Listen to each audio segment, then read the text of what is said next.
நான் BA final year exam மட்டும் எழுதணும்.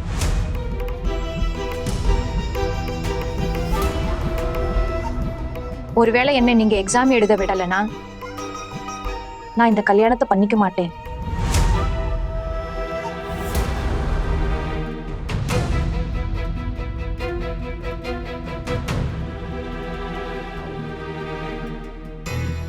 BA தானே படிக்கிறேன், பரீட்சை எழுத வேண்டிய அவசியம் இல்லை. சரி, ஓகே.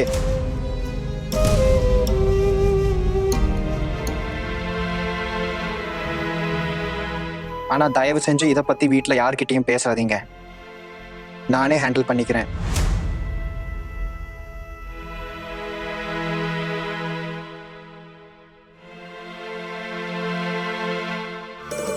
நான் உங்ககிட்ட ஒரு விஷயம் கேட்கலாமா? நீங்க ரொம்ப கோவப்படுற கேரக்டரோ? என்னை பார்த்தா கோவக்காரியா தெரியுதா? ஆமாங்க, லைட்டா. உங்க அம்மா கூட ரொம்ப கோவக்காரங்க தான். உங்களுக்கு அப்படியா தோணுச்சு? அப்புறம் உங்க அம்மா மட்டும் இல்ல, உங்க அண்ணன்ல ஒருத்தரும் பெரிய கோவக்காரர் தான். ஆனா நான் சுத்தமா கோவப்படவே மாட்டேன். எனக்கு கோவமே வராது. அத தெரிஞ்சுக்க சமயம் எங்க கிடைச்சது?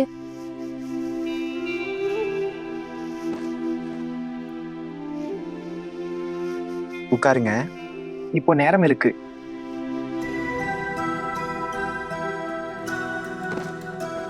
நான் சுத்தமா கோபப்படவே மாட்டேன். ஆனா ஒண்ணு, எனக்கு கோவப்படுற பொண்ணுங்களை ரொம்ப பிடிக்கும். அது அது அது வந்து நான் என்ன சொல்ல வந்தேன்னா, அது நீங்க BA பரீட்சை எழுதணும்னு சொல்லிட்டு இருந்தீங்க, சரியா? நிச்சயமா நான் BA ஃபைனல் இயர் பரீட்சை எழுதணும். ஆனா பரீட்சை எழுதக்கூடாதுங்கிற கண்டிஷனை 2 குடும்பத்திலையும் ஏத்துக்குவாங்க. இன்ஃபேக்ட் வாயே திறக்க மாட்டாங்க, கல்யாணத்துக்கும் சம்மதிச்சிடுவாங்க.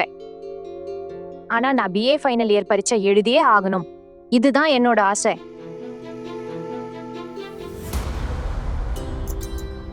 சரிங்க, அப்ப டீல் ஓகே.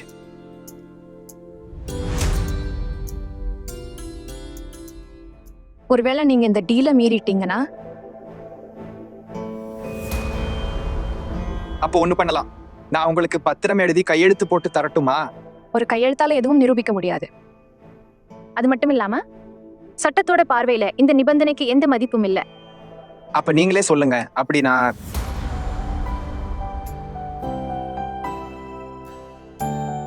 அப்படி என்ன செய்யணும்? உங்க நம்பிக்கையை காப்பாத்துறதுக்கும் அதை உடைக்காம இருக்கிறதுக்கும். சரி, அப்ப எனக்கு ஒரு நிபந்தனை இருக்கு. இவ்வளவு கஷ்டங்களுக்கு அப்புறமும் நான் இவ்வளவு தூரம் படிச்சிருக்கேன், அதனால நான் எழுதியே தீருவேன். சரி, ஓகே. நான் உங்களை சத்தியமா பரீட்சை எழுத விடுவேன்னு வாக்கு கொடுக்கறேன். இன்னும் வேற ஏதாவது கேட்கணுமா?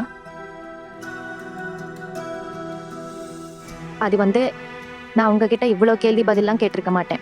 உங்க குடும்பத்துல உள்ளவங்களாம் தொந்தரவு செய்யாம இருந்திருந்தா. ஒன்றும் பிரச்சனை இல்லை. இதெல்லாம் சாஸ்திர சம்பிரதாயம் தானே. என் குடும்பத்துல உள்ளவங்க இருக்காங்கல்ல, கொஞ்சம் அந்த காலத்து ஆளுங்க, அதனாலதான் இதெல்லாம். சாஸ்திர சம்பிரதாயமா? அப்போ உங்ககிட்ட, அதாவது மாப்பிள்ளை கிட்டையும் கேள்வி கேட்கறது சம்பிரதாயமா இருக்கணும் இல்லையா? ஏன் இல்ல, அதனாலதான் இப்ப எல்லா கேள்விக்கும் பதில் கொடுத்தனே. நான் ஒரு விஷயத்த உங்ககிட்ட தெளிவா சொல்லிக்க விரும்புறேன். உங்க வீட்டுல பொண்ணை அவமானப்படுத்துறத சாஸ்திர சம்பிரதாயம்னு சொல்றாங்க. அப்புறம் அதை நீங்க எதிர்க்க கூட மாட்டீங்கன்னா அப்ப நம்ம 2 பேர் எண்ணமும் எப்பவுமே ஒத்து போக முடியாது.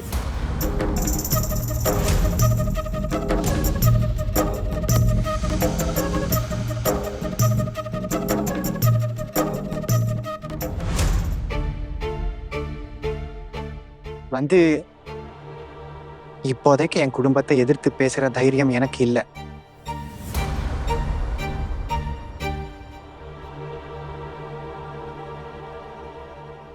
ஆனா நீங்க எனக்கு துணையா இருந்தா, என் கை கோத்தீங்கன்னா ஒருவேளை ஒரு நாள் அந்த தைரியம் எனக்கு வந்தாலும் வரலாம்.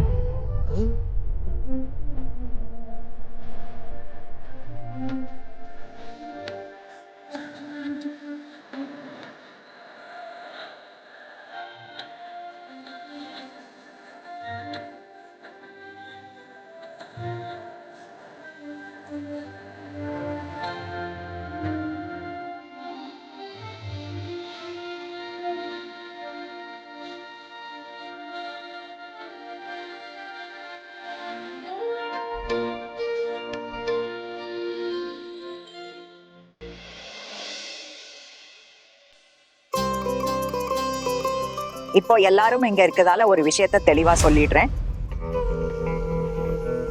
என் பையனுக்கு அந்த வீட்ல கல்யாணம் பண்ண விருப்பம் இல்ல.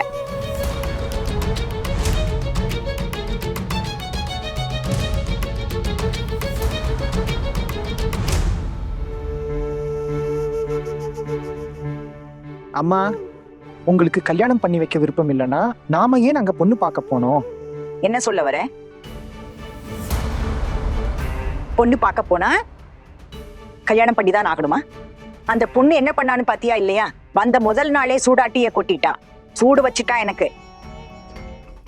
நீ எதுக்கு அப்படி பண்ண? சூடான டீ அவங்க மேல ஏன் கொட்டுனே? பெரியம்மா, நான் வேணும்னே அவங்க மேல டீய கொட்டலையே. யாரு டீய கொட்டின தானே? கண்ணு தெரியலையா குருடியா நீ? அதுவும் யார் மேல கொட்டின? உன்னோட வருங்கால மாமியார் மேல. பெரியப்பா, நான் நிஜமாவே வேணும்னு எதுவும் செய்யல. சரி, கை தவறி கொட்டிடுச்சுன்னு வச்சுப்போம். ஆனா நடந்தது தப்பு தானே. நீயும் கொஞ்சம் கவனமா இருந்திருக்கணும். சொட்கி, வெளிய வா. இல்ல இப்படியே வேலை செய்யற மாதிரி நடிச்சுட்டு இருப்பியா? தினமும் பண்ற மாதிரி. சொல்லுங்கக்கா, நீ உன் பொண்ணுக்கு புத்தி சொல்ல மாட்டியா? எவ்வளவு சொல்றதுக்கா? நீங்க எல்லாரும் சேர்ந்து அவளுக்கு சொல்லிட்டு தானே இருக்கீங்க. ஆனா ஒரு பிரயோஜனமும் இல்லையே. அக்கா, நான் இவகிட்ட எத்தனை தடவை சொல்லியிருக்கேன், நல்லபடியா நடந்துக்கணும்னு. எது பேசினாலும் முன்ன பின்ன யோசிச்சு பேசணும். ஆனா இல்லையே, இவ என்னதான் பண்ணா? என் பேச்ச கூட கேட்கல. உனக்காக பொய்ய சொல்லி சொல்லி சொல்லி சொல்லி அவங்கள சம்மதிக்க வைக்க நாங்க முயற்சி செஞ்சிருக்கோம். ஆனா நீ என்ன பண்ண? நாங்க இத்தனை நாள் பட்ட கஷ்டம் எல்லாம் வீணா போச்சு. ஒன்னும் புரியாத மக்கா இருக்க. நீ எதுக்கும் லாயக்கில்லாத தண்டம். நாங்க எவ்வளவு முயற்சி செய்யறோம் உன் மூஞ்சில முடிக்கவே கூடாதுன்னு. ஆனா நீ இங்க இருந்து போற மாதிரியே தெரியலையே. என்ன கொஞ்சம் நம்புங்க பெரியப்பா. இந்த கல்யாணம் மட்டும் நடந்துட்டா இங்கிருந்து போயிடுவேன். எப்பவுமே வரமாட்டேன்.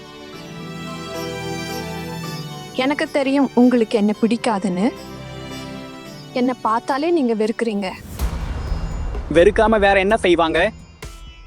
அண்ணா, ஏதோ ஒரு விஷயத்துல வேணும்னே இதை செஞ்சேன்னு உங்களுக்கு தோணுச்சுன்னா சொல்லுங்க. ஒண்ணு சொல்லட்டுமாக்கா? ஆஹானா வேணும்னே இது மாதிரி ஏன் செய்ய போறா?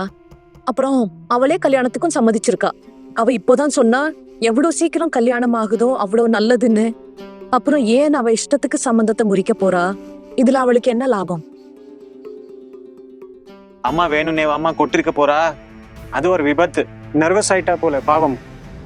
அவ பேச்ச கேட்டா அப்படி தெரியலையே, அப்படி பயந்த மாதிரி.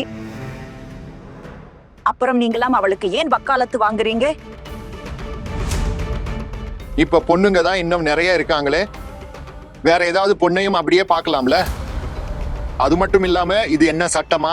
எந்த பொண்ணை பார்க்க போறோமோ அவளை தான் கல்யாணம் பண்ணிக்கணும்னு.